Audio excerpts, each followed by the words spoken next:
Pues estamos iniciando también esta serie que se llama Los Valientes de David, o Imitemos a los Valientes de David. Ya tenía tiempo que yo quería hacer estos estudios, esta serie. Desde hace tiempo tenía ganas y Dios me permite ahora de poder hacerlo. Y si ustedes se dan cuenta, dice imitemos a los valientes de David. O sea, no es solamente historias que yo quiero presentarles, información nada más, sino cuando digo imitemos, ¿a qué se refiere? Que podamos hacer, ¿verdad?, en nuestras vidas, pues lo que ellos hacían, porque la palabra de Dios está para eso, para ponerse en práctica. Entonces estamos en el primero de la serie, serán cinco predicaciones de esta serie, y entonces la primera característica que yo quiero que veamos en estos hombres es que ellos eran, dice ahí, ¿qué? Guerreros valientes. Si ustedes ven en esta imagen, aquí varios de ellos están peleando con gigantes, porque realmente los gigantes existieron. Entonces, vamos a orar, hermanos, vamos a pedir la dirección de nuestro Dios y enseguida, pues, daremos inicio a la predicación de la palabra. Permítanme, déjenme silenciar el celular, que no lo hice. Ahí está ya. Vamos a orar, hermanos. Amado Padre, te damos gracias porque en esta hora nos tienes reunidos para alabarte, para bendecirte, pero en este día tan especial, sobre todo para agradecerte por la vida de Renuevo, por 20 años, Señor, que nos has dejado trabajar, Señor, algunos más tiempo, otros menos tiempo, pero todos formamos parte, Señor, de este equipo tan hermoso que es Renuevo. Gracias, Señor, y te pedimos que tu palabra nos haga entender, tu palabra nos dé paradigmas, patrones, en este tiempo donde no hay liderazgo, donde los únicos liderazgos que hay son liderazgos paganos, liderazgos que no son dignos de imitar. Padre, gracias porque tu palabra nos da paradigmas para poder imitar, Señor, a personas que tu palabra nos da el ejemplo. Que así sea en el nombre de Jesucristo. Amén y amén. Pues vamos a darle entonces uno aquí, hermanos, y yo pongo ahí a Napoleón Bonaparte porque los grandes estrategas militares, los grandes estrategas de la guerra, él fue uno de esos grandes, aunque era chaparrito, pero era tremendo, era un tremendo estratega. No solamente era militar, sino era un tremendo estratega. Y también abajo pongo ahí la imagen de Sun Tzu. No sé si ustedes han escuchado oír hablar de él, pero yo les he mencionado de un libro, ¿verdad?, que muy famoso que hay, que se llama El Arte de la Guerra, que incluso yo he mencionado se ocupa en las empresas ocupan este libro para dar cursos, sobre todo de las ventas y todo este tipo de cosas, tomar estrategias de estos hombres. Y bueno, ellos, los grandes de la guerra, los que se han dedicado a la guerra, no solo ellos, sino algunos otros, dicen que una de las cosas que da a los países estabilidad y les da grandeza a los países, aparte de la riqueza, aparte de la educación, es su ejército. Y nos guste o no, así es. Si ustedes piensan en los más grandes países que hay ahora en la actualidad, pues pensamos en sus ejércitos. Por ejemplo, pensamos en China, luego, ¿no? Pues un gran número, ¿no?, de soldados que tienen. Pensamos en Rusia, pensamos en los Estados Unidos, ¿no? En los Estados Unidos tienen a los Marines, tienen a los Rangers, a los, ¿cómo se llaman estos? Los SEALs, ¿no? Ahora los nuevos, bueno, no tan nuevos, pero... Y son soldados de élite.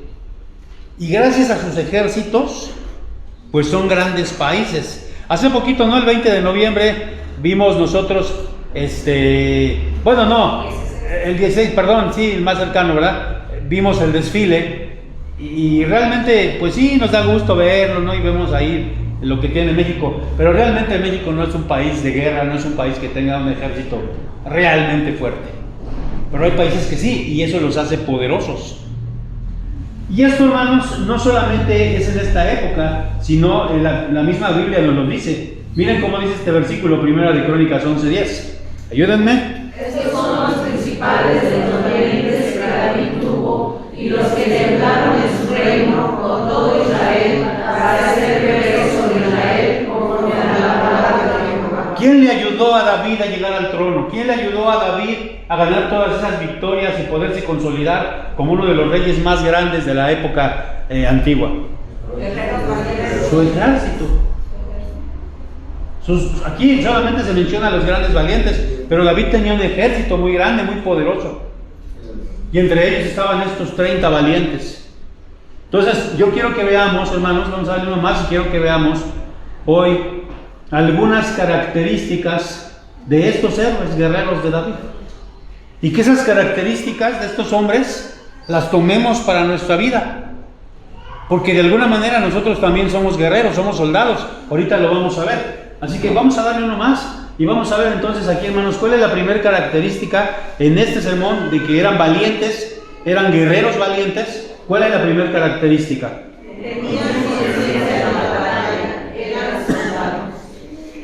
Yo les dije, me acuerdo bien en una predicación anterior, no me acuerdo en cuál, pero sí me acuerdo, de que el significado de dónde venía la palabra soldado. No sé si alguien se acuerda, pero esa palabra soldado viene de una moneda romana que se llamaba solidus, esa moneda romana, y era de puro oro. Entonces esa moneda era muy sólida y era muy valiosa porque era de oro puro, era muy sólida, y de ahí viene el nombre soldado. Entonces, ¿qué es un soldado? En ese sentido, ¿por qué viene el nombre ahí soldado? Porque un soldado debe ser una persona fuerte, valerosa, que vale oro. Entonces, estos hombres tenían conciencia de la batalla.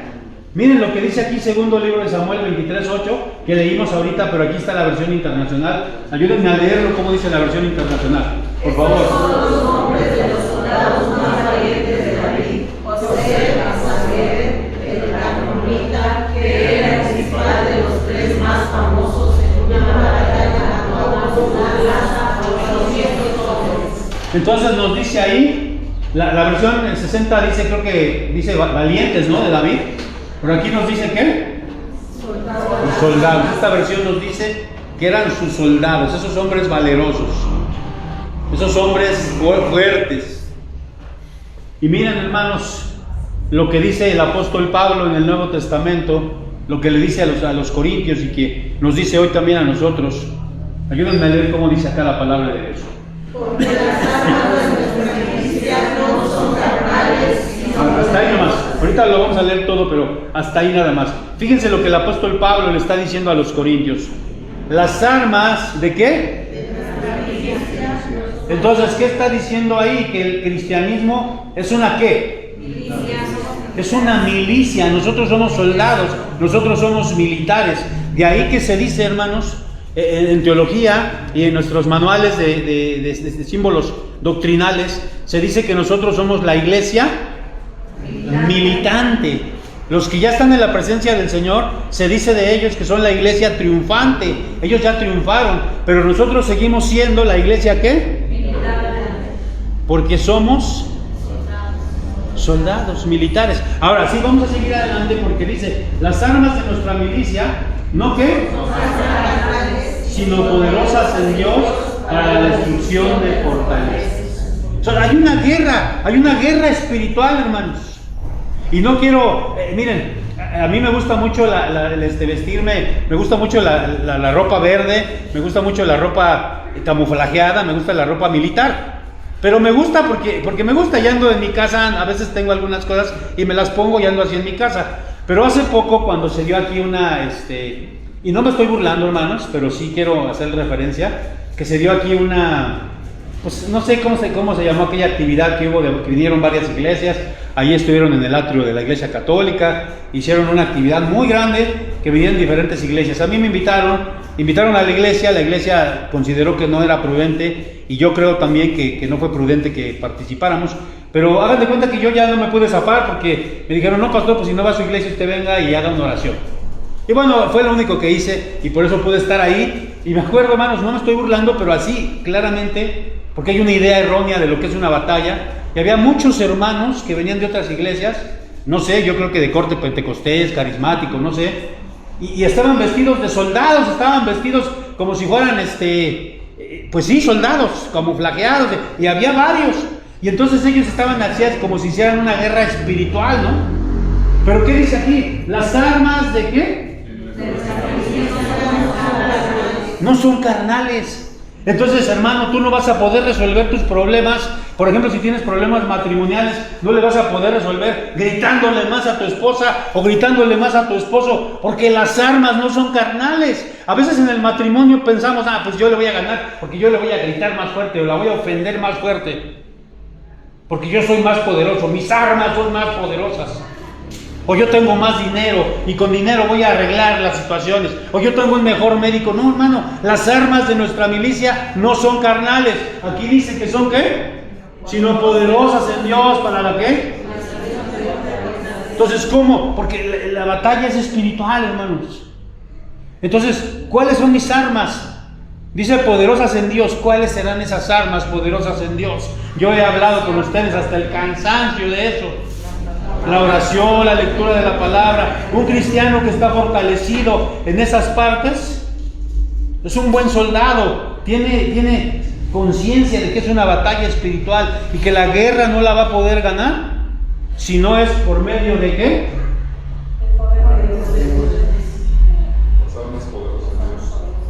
Y aquí nos dice para qué sirven esas armas: para destruir fortalezas, derribando argumentos y toda altivez. A ver, si hay alguien que sea altivo en el matrimonio, estoy poniendo ese ejemplo, ¿cómo vas a poder derribar esa altivez? ¿Gritando más? ¿Golpeándola? ¿O tú golpeándolo? No, aquí dice con las armas de Dios, porque esa batalla es espiritual, hermanos. Con las armas de Dios. Vamos a darle uno más. Y ayúdenme a leer ahí la segunda característica de estos hombres que eran soldados valientes. ¿Cómo dice? Ayúdenme a leer este versículo.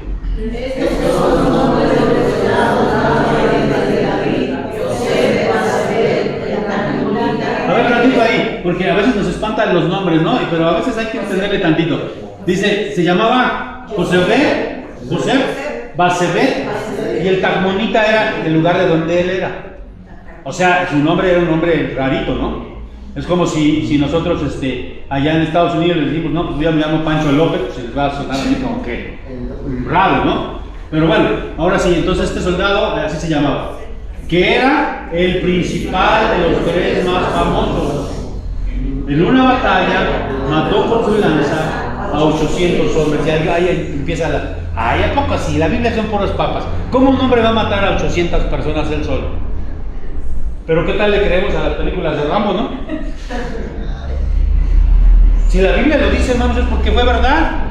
Porque yo creo en la Biblia, yo creo que la palabra de Dios es inspirada, y yo creo que lo que dice ahí es verdad. Entonces este hombre solito, él, ¿a cuántos derrotó? Entonces eran hombres que solitos enfrentaban a muchos enemigos. Vamos a darle uno más acá y vamos a ver las características. La primera característica aquí en esta parte: no era una carga, sino más bien que... Ay, hermanos, ¿cómo hay hermanos que a veces puros problemas? Y siempre toda su vida de cristiano, pueden tener 20 años de cristiano y puros problemas. Nunca le dan nada a la iglesia de bendición, siempre son puros problemas. Imagínense a un soldado que no estuviera bien adiestrado y que fuera a la batalla. ¿Eso sería de bendición o sería una carga? Miren lo que dice aquí, porque estamos hablando de cosas espirituales. Lo que dice Hebreos 5:12. En realidad, a estas alturas, ya deberían ser ¿qué? Sin embargo, necesitan que alguien vuelva a enseñarles las verdades más elementales. Hasta ahí nomás, hasta ahí tantito. O sea, son gente que no son guerreros, que más bien son gente que siempre está dando lata y problemas. Yo no estoy diciendo que no, para eso estamos los pastores, para atender a la iglesia, para atender a los que tienen necesidades. Pero hay gente que toda su vida, no sé si me estoy explicando, puros problemas, nunca hay nada de bendición.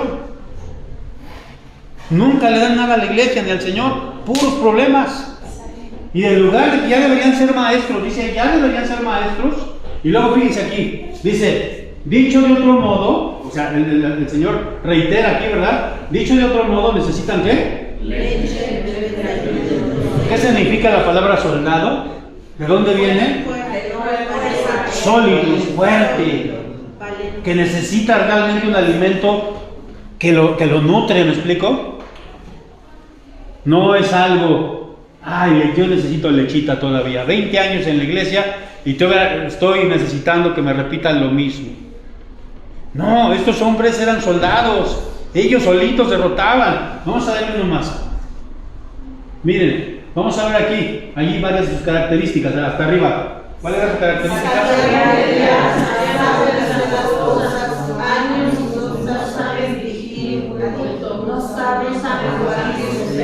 Ah, qué tremendo es eso, ¿no? Hermana, hermano, por favor, diríjanle. No, pastor, es que yo no sé. Por favor, llevan años en la iglesia. Años en la iglesia. Ustedes deberían saber, ya deberían ser maestros. Lo han visto todos los domingos. Saben cómo se hace porque lo han visto. Pero no sabemos pelear porque ni siquiera sabemos compartir nuestra fe. Muchos de aquí que tienen añísimos ya deberían estar aquí predicando. Ay, pastor, pero ni dirigir quieren. ¿Sí me explico, hermanos? ¿Qué dice ahí el verde, el segundo? Ahí nomás. Fíjense bien. No es que seamos independientes o rebeldes o autónomos. Para eso hay un pastor, para eso hay líderes en la iglesia. Pero cuando un pastor no está a la mano, cuando un líder no está a la mano, yo solito puedo. Por ejemplo, hermanos, ¿qué hubiera pasado si hoy yo no hubiera llegado, de improviso, si yo no hubiera llegado? No estoy diciendo que yo sea indispensable, por eso lo digo. Pues alguno de ustedes se hubiera tenido que levantar y predicar. ¿Sí me explico? Pero a veces no hay gente con la que podamos contar, no saben sobrevivir solos. Pastor, no me hace oración. Pastor, es que no. Sí, estoy para eso, hermanos. Cuando ustedes me lo pidan, yo puedo hacerlo. Pero ustedes también. Porque esa es una de las ventajas de la Reforma. Estamos en octubre, mes de la Reforma, y aunque hoy no vamos a predicar todo este mes de la Reforma, uno de los legales de la Reforma protestante fue el sacerdocio universal de los creyentes. ¿Qué quiere decir eso? Que los creyentes todos podemos orar, podemos hacer cosas. ¿Sí me explico? Vamos a ver cómo necesitamos los pastores, los líderes de esos hermanos que no esperan a que uno les diga, sino que se acercan y le dicen: no, pastor, ¿en qué puedo ayudar? Aquí estoy. ¿Cuánto le ponemos para esta situación? ¿O qué hacemos? Aquí estoy, mire. De verdad, cómo anhelamos que haya hermanos de esos. Fíjense, David tenía 30 valientes de estos que estaban dispuestos a darlo todo, y eso lo vamos a ver en las siguientes predicaciones. ¿Eran qué también, hermanos? Miren, los ancianos de la iglesia, yo les comento brevemente, ayer el presbiterio, siglo XXI, al que ya pertenecemos ahora como congregación, pues aceptó no hacernos iglesia, sino aceptó comenzar el proceso. ¿Y qué quiere decir eso? Que van a venir hermanos y van a entrevistar, va a ver toda la situación. Y una de las cosas que necesitamos aquí es ancianos de iglesia, necesitamos diáconos. Se han preparado 6 varones y la congregación va a elegirlos, si es que así la congregación lo desea, a estas personas que se han estado preparando. Pero dice la palabra de Dios y dice nuestros manuales que ellos son dechado de la grey. ¿Qué significa eso? Que es un ejemplo de la grey. Y eso es bien difícil, no somos perfectos. Yo soy ejemplo de la grey, aunque no soy perfecto. Pero entonces, por eso es que las personas, no sé si les ha pasado a ustedes, y ahorita que mencionaba el ejemplo de las películas de Rambo, esas películas están diseñadas especialmente para que la gente cuando salga sean motivacionales. Cuando uno sale de ver rock y todo eso, uno dice: yo quiero ser como, y sale uno hasta con ganas así, y tan, yo quiero serle como el Rambo, ¿no? Así, hermanos, que los líderes de la iglesia sean ejemplo para todos los demás. Y nosotros todos como cristianos seamos ejemplo. Somos soldados. Bueno, ya vimos la segunda característica. Vamos a ver la tercera. ¿Eran qué? Honorables. Hoy la palabra honor parece que no existe. ¿Qué significará ser honorable? De respeto. De ejemplo. ¿Pero por qué es de ejemplo y por qué es de respetado? Porque su palabra es su palabra, porque es de una sola pieza, porque lo que dice, eso es. Por eso es honorable. Por eso en el ejército es bien importante el honor. Miren lo que dice aquí, segundo libro de Samuel 11:10. y tiene que ver con los valientes de David. Ahorita lo voy a explicar, ayúdenme a leerlo por favor, ¿cómo dice? Hicieron saber esto a David, diciendo: Urías no has descendido ¿qué les pasó? A ver, aquí vamos. No has venido de camino, ¿por qué pues no descendiste a tu casa? Y le respondió a David: el arca de Israel y Judá están bajo tiendas, y mi señor Joab y los siervos de mi señor en el campo. había yo de entrar en mi casa para comer y beber y dormir con mi mujer, por vida tuya y por vida de tu alma, que yo no haré tal cosa. Les voy a explicar brevemente, que yo sé que muchos conocen el contexto de este pasaje. David se había acostado con una mujer que no era la suya. ¿Cómo se llamaba esa mujer? Se había acostado con Betsabé, y entonces Betsabé quedó embarazada, y Betsabé era esposa de uno de los 30 valientes de David. Fíjense lo que es no tener esa parte de ir a la guerra, ¿no? Porque a veces ya no tenemos la conciencia de que estamos peleando, de que estamos en guerra. El cristianismo, hermanos, es una pelea de toda la vida. Yo he conocido hermanos que ya son de grandes, me dicen: pastor, es que yo ya no voy a trabajar en la iglesia. Ok, hermano, ya no voy a trabajar en la iglesia, pero usted no deja de ser cristiano y no deja de pelear la buena batalla, porque usted seguirá orando, seguirá haciendo otras cosas. Y David, por dejar de pelear, acuérdense lo que le pasó, salió ahí a ver, se enamoró de la mujer, la vio, se acostó con ella, y era era mujer de uno de sus valientes, de Urías Eteo. Y todavía queriendo, fíjense, faltando a la honorabilidad, queriendo cubrir su pecado, manda a decirle a Joab, que era el general de su ejército, y le dice: Joab, mándame a Urías, porque él quería mandarlo a que se acostara con su mujer para echarle la culpa a ¿quién? ¿Verdad? Que no se diera cuenta que su mujer estaba embarazada de él, sino que, y eso pasa así o no pasa mucho, hermano.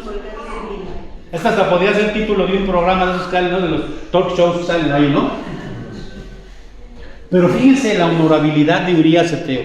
Por eso era uno de los 30 valientes. Fíjense, Urías ha descendido a su casa y dijo, no ha descendido a su casa, y dijo David a Urías: ¿no has venido de camino? ¿Por qué pues no descendiste a tu casa? O sea, lo que le estaba diciendo David: ¿por qué no fuiste a acostarte con tu mujer? ¿Por qué no fuiste? Imagínense no sé cuántos meses tenía en la batalla, o días, no sé. Y a lo mejor David pensó: no, pues va a llegar ahí, ¿verdad? Y luego ve con su mujer. No. Fíjense la honorabilidad de este hombre.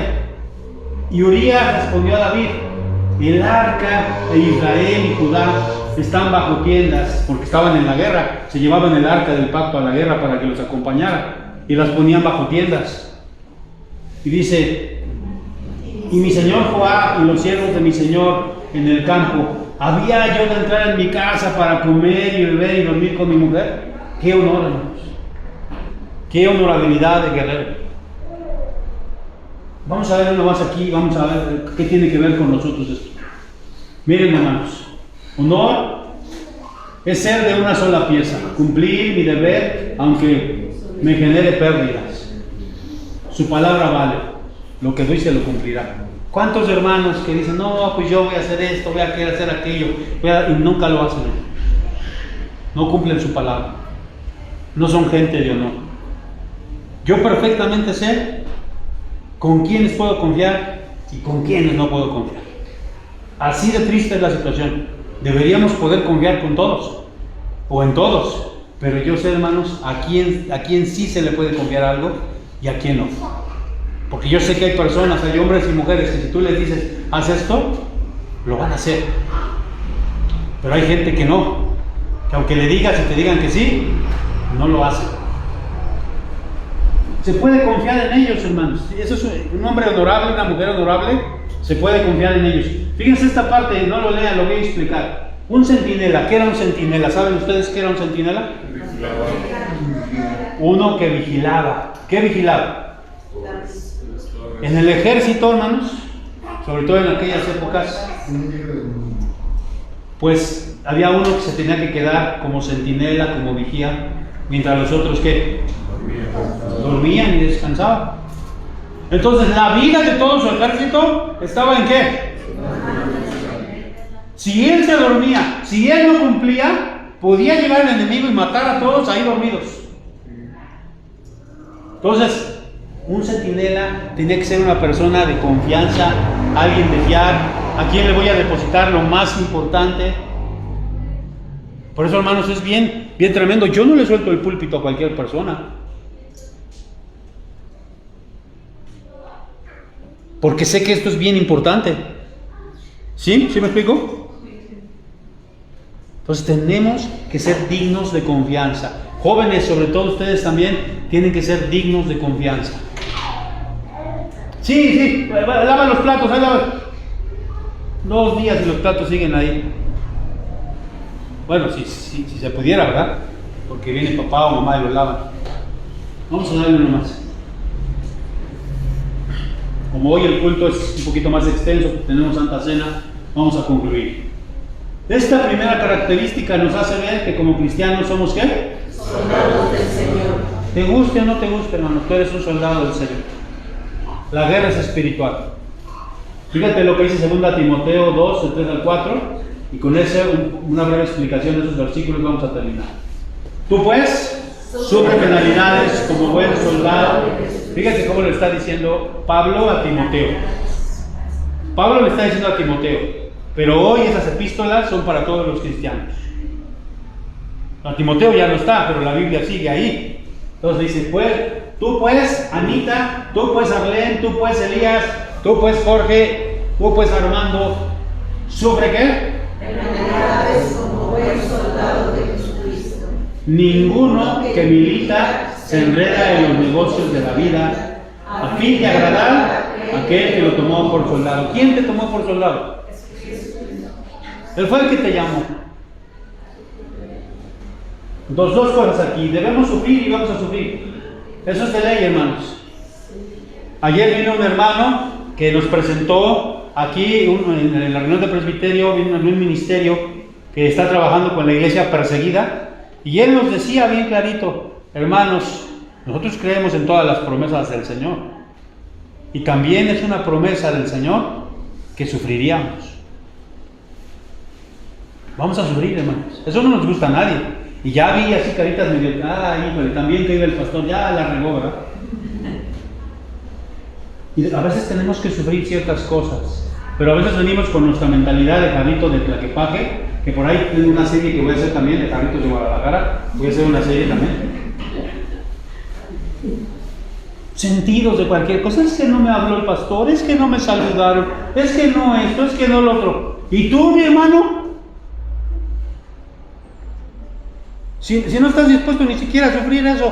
Hermanos, ayer nos pasaron un video de gente en África que se está reuniendo en chozas alabando al Señor y los están persiguiendo, los están matando. Que aún así siguen alabando al Señor. No se andan con pequeñeces, no se andan con cosas, porque saben lo que significa alabar a Dios en un lugar donde está prohibido.